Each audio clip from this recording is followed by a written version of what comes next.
ओम शांति। आइए सुनते हैं 28 अक्टूबर शिव बाबा की ज्ञान मुरली और ईश्वरीय महावाक्य। आज परमपिता परमात्मा शिव बाबा ने कहा, मेरे मीठे बच्चे, प्यारे बच्चे, रूहानी बच्चों, भोलानाथ बाबा एक है जो तुम्हारी झोली ज्ञान रत्नों से भरते हैं। भगवान ने कहा, मैं तुम्हारा बाप एक हूँ जो तुम्हारी झोली में ज्ञान रत्नों से भरता हूँ। वही कल्प वृक्ष बीज का रूप है। बाबा ने कहा, भगवान ने, कि मैं ही कल्प वृक्ष बीज का रूप हूँ। शिव ही कल्प वृक्ष बीज का रूप है। उनकी भेंट और किससे कर नहीं सकते। ये ब्रह्मा बाबा ने कहा। ब्रह्मा बाबा ने कहा कि शिव ही वृक्ष का बीज रूप हैं। उनसे मिलन कोई भी कर नहीं सकते। बाबा ने कहा प्रश्न में कि बच्चे, तुम्हें कौन से बाप को ठगने की कोशिश करते हो? कैसे और क्यों करते हो? बहुत बच्चे अपने शिव बाप को ठगने की कोशिश करते हैं। और वह कैसे करते हैं भगवान बता रहे हैं, उसको ध्यान से सुनो। बाबा ने कहा, अपने बाप को यथार्थ ना पहचानने के कारण भूल करके छिपाते भी हैं। बाप कौन है? आत्माओं का बाप है, परम पिता है, परमात्मा है, शिव बाबा है। सच नहीं बताते हैं, सभा में छिपकर बैठ जाते हैं और छिपे छिपे बैठे रहते हैं। उन्हें पता ही नहीं कि धर्मराज बाबा सब कुछ जानता है। वो तो अंतर्यामी है, भगवान परम पिता परमात्मा शिव बाबा भगवान है, वो अंतर्यामी है। उसको भोलानाथ भी कहते हैं। और कहते हैं, ये भी सजाओं को कम करने की युक्ति है कि सच्चे बाबा को सच सुनाओ। सच्चा बाबा कौन है? परमपिता परमात्मा है, शिव है, निराकार है, भगवान है, आत्माओं का पिता है। और उसको सच सुनाओ, वही सच्चा बाबा है। तुम सभी आत्माओं ने संबंध जोड़ा है तो वो सच्चा बाबा है। बाबा कहने से बहुत खुशी होती है, अपार खुशी होती है, क्योंकि बाबा शब्द ही ऐसा है कि बाबा से बड़ा संबंध होता है, बहुत घनिष्ठ संबंध हो जाता है। फिर बाबा ने कहा कि ब्रह्मा बाबा ने कहा, देखो बच्चों, भोलानाथ से निराला कोई और नहीं है। ब्रह्मा बाबा ने कहा ओम शांति। बच्चों, बच्चे समझ गए हैं कि भोलानाथ सदाशिव को कहा जाता है। शिव भोला भंडारी, शिव भोला भंडारी। शंकर को भोलानाथ कभी नहीं कहेंगे। और शंकर को भोलानाथ क्यों नहीं कहेंगे? शंकर को भोलानाथ इसलिए नहीं कहेंगे कि शंकर के पिता भोला है, तो भोलानाथ शिव बाबा है। शंकर तो तपस्वी हैं, देवता हैं, और कोई को ज्ञान सागर कह नहीं सकते। शंकर भोलानाथ को ज्ञान सागर भी नहीं कहेंगे। बाप कहते हैं, मैं ही आकर तुम बच्चों को आदि मध्य अंत की नॉलेज अथवा ज्ञान सुनाता हूँ, तो एक ही ज्ञान का सागर ठहराना। ना शंकर ना अव्यक्त ब्रह्मा। शंकर भी ज्ञान का सागर नहीं है, ब्रह्मा भी ज्ञान का सागर नहीं है। ज्ञान का सागर कौन है? ज्ञान का सागर स्वयं तुम्हारा परमपिता परमात्मा शिव बाबा है, जो आत्माओं का पिता है, निराकार है। बाबा ने कहा, अव्यक्त ब्रह्मा को सूक्ष्म वतन में रहता है। बहुत इस बात में बहुत मूझ जाते हैं कि दादा को भगवान ब्रह्मा क्यों कहते हैं, लेकिन अव्यक्त ब्रह्मा को भी भगवान नहीं कह सकते। अब बाप समझाते हैं। बाप कौन समझाता है? कि बाप समझाते हैं, भगवान शिव बाबा, कि मैं बच्चों तुम्हारा पारलौकिक पिता हूँ। परलोक ना स्वर्ग को ना नर्क को कहेंगे, ना स्वर्ग को परलोक कहेंगे, ना नर्क को परलोक कहेंगे। परलोक मैं बताता हूँ तुम्हें, परलोक है परे ते परे लोक, जहाँ आत्माएं निवास करती हैं। इसलिए उनको कहते हैं परम प्रिय पारलौकिक परम पिता, क्योंकि वह परलोक में रहने वाले हैं। वो परलोक में ही रहते हैं परम पिता, आत्माओं के पिता। भक्ति मार्ग वाले भी प्रार्थना करेंगे, आंखें ऊपर जरूर जाएंगी। तो बाप समझाते हैं कि मैं बच्चों सारे कल्प वृक्ष का बीज रूप हूँ। एक शिव के सिवाय किसी को भी क्रिएटर नहीं कह सकते। वही एक क्रिएटर है, बाकी सब उनकी क्रिएशन है। अब क्रिएटर ही क्रिएशन को वर्षा देते हैं। बाबा ने कहा, सभी आत्माएं, सभी मनुष्य कहते भी हैं कि हमको ईश्वर ने अथवा खुदा ने पैदा किया है। तो उस एक ईश्वर को सब वफादार कहेंगे। गांधी को तो फादर ही कहेंगे। बेहद का रास्ता एक भगवान शिव बाबा है। वही समझाते हैं कि मैं बच्चों तुम्हारा पारलौकिक परम पिता हूँ। भगवान ने अपने बच्चों से कहा कि बच्चों, मैं तुम्हारा पारलौकिक परम पिता हूँ। बाकी आत्माएं तो सब एक जैसी हैं, कोई छोटी है, कोई बड़ी नहीं हो सकती, सब एक जैसी एक आकार की होती है। जैसे ज्ञान सूर्य, ज्ञान चंद्रमा और ज्ञान सितारे। तो उस सूर्य चांद की बच्चों साइज में तो बहुत फर्क है। बाबा ने कहा लेकिन बच्चों, आत्माओं का साइज एक ही जैसा है। बाबा कहते हैं मैं कोई साइज में बड़ा नहीं हूँ, लेकिन परम धाम का रहने वाला हूँ, इसलिए मुझे परमात्मा कहते हैं। परमात्मा में ही सारा ज्ञान है। वह कहते हैं बच्चों, मैं अशरीरी हूँ, मैं आत्मा भी कुछ समय परम धाम में अशरीरी रहती हैं, बाकी स्टेज पर जास्ती समय रहती हैं। भगवान शिव बाबा ने कहा तो बच्चों, जैसे तुम आत्मा सितारे सदृश हो, वैसे मैं भी हूँ। अगर मैं बड़ा होता तो इस शरीर में फिट नहीं होता। बाबा ने कहा आत्माएं पार्ट बजाने आती हैं, वैसे मैं भी पार्ट बजाने आता हूँ। बाबा का भक्ति मार्ग से पार्ट शुरू होता है। सत्युग त्रेता में तो बच्चों तो पार्ट ही नहीं। बाबा ने कहा मैं खुद आकर हमको पूरा वर्षा देते हैं। ये किसने कहा? ब्रह्मा बाबा ने कहा।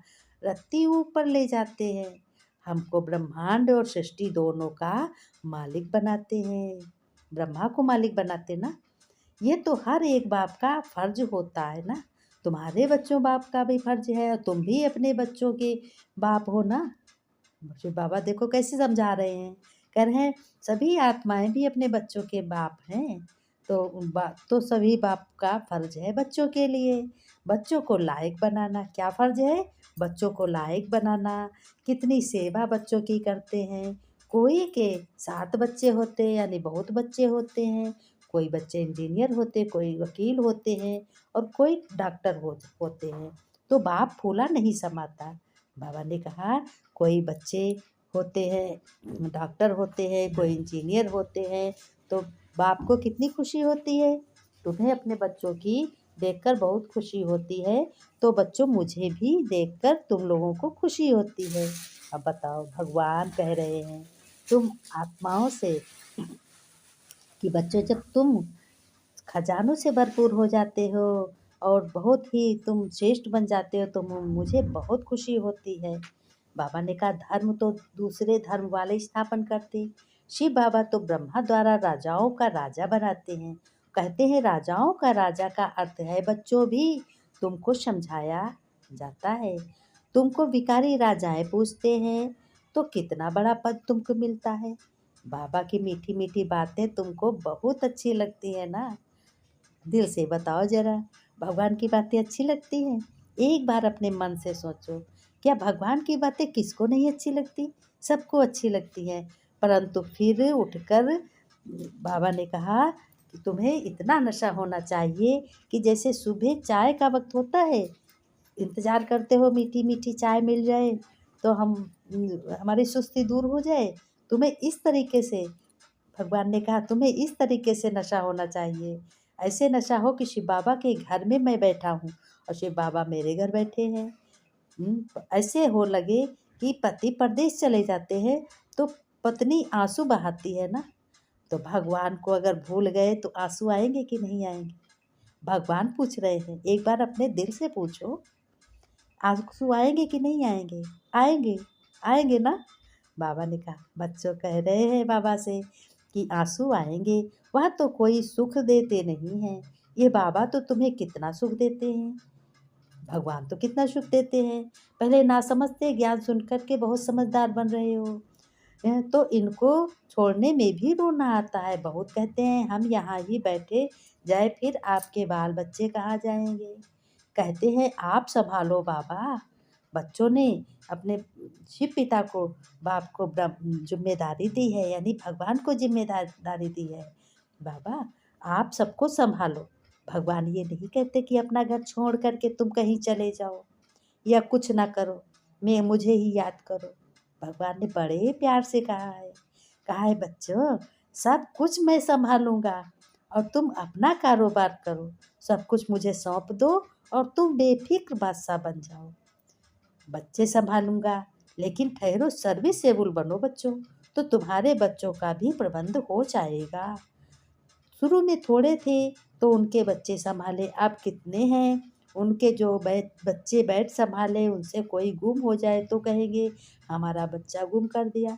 अब किसी शरीरधारी को अगर तुम सौंपोगे हमारा कारोबार संभालो, अगर उनसे कुछ हो जाए तो तुम यही कहोगे हमारा काम खराब कर दिया, हमारा नुकसान कर दिया।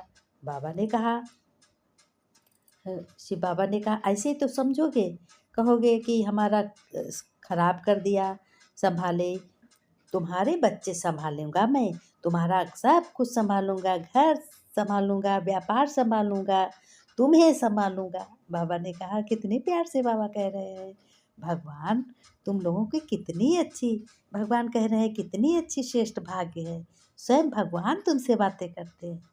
एक बार दिल से पूछो तुम्हारा ऐसा भाग्य किसी का है। शिव बाबा ने कहा कि बाकी ऐसे बाबा को कभी हरकती मत देना, ऐसे अपने बाप परम पिता भगवान शिव बाबा को कभी भी भूलना मत, याद हमेशा करना। भगवान कह रहे हैं। बच्चों ने भी कहा हाँ बाबा जरूर याद करूँगा। कहते कहते बच्चों की आंखों में आंसू आ गए। बाबा देखकर बहुत ही उन्हें प्यार आ रहा है कि बच्चों के देखो आंसू आ गए, ये प्यार के आंसू हैं।